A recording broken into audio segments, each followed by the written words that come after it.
kasi lilipat kami ng tirahan. Kasi dito sa tintira namin sira na ang CR. Ang hirap mag-CR. Pag binuhusan wala, puno na. At isa pa, sakitin din kami dito. Kaya napag-isip-isipan namin nalilipat kami ng aming upahan. Ayan, kaya busy sa pagliligpit ng mga gamit.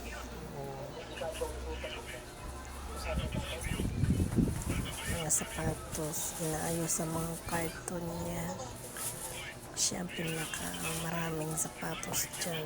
Kaya ayan, siya ang nag-aayos paano niya ano ang sapatos niya. Mahirap maglipat ng mga gamit kasi marami palang gamit na dadalhin. Ang hirap pala guys pag ika naglipat ng bahay. Doon mo makakita ang mga gamit mo, marami pala.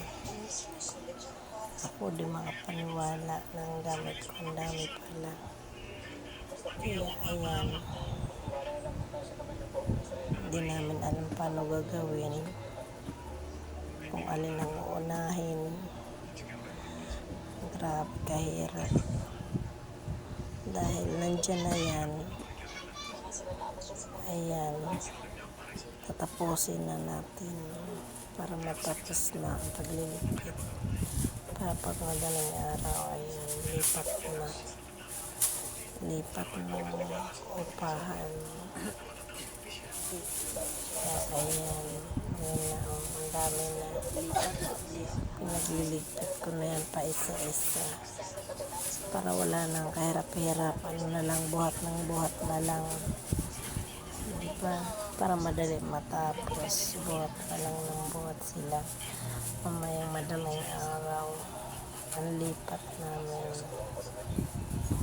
Para matapos agad. 2 araw lang din ito. Kung mailipat. Malapit lang din naman. Ayan guys. Tulungan mo kami lumipat. Dahil mahirap maglipat ng gamit. Na marami palang mga gamit.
ko pinapansin, ha?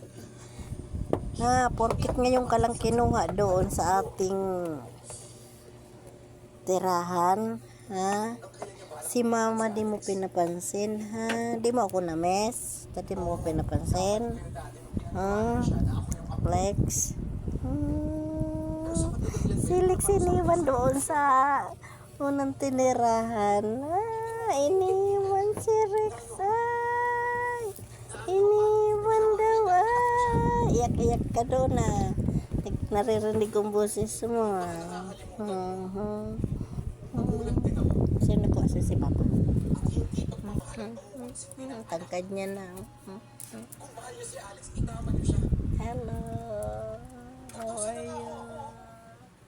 Hello. Papogi naman dyan. Ayan guys. Dahil nawala ko yung susi kanina nang grocery ako. Tuwing aalis ako, nilala ko kasi yan. Ayan. Nung pauwi na ako, kakadukot ko ng susi sa gate. Nadama yung mali ng susi. Siguro kasama nga ng resibo. Kasi itong resibo na wala din. Yung green one sa na resibo. Ngayon, tapos dito sa bahay. Sakitan si Ronnie doon sa tinitirahan namin. May pagkami sa pala. Tinawagan ko siya kung mayroon siya isa pang susi. Sabihin niya wala na daw. Kaya yan, pagdating niya dahil yung trabaho ginawa niya ng paraan. Like niya kung paano nga masisira at mapuputol. Kasi wala na siyang extra susi. Ayan. Mahirap yung buksan guys kasi yung susi natin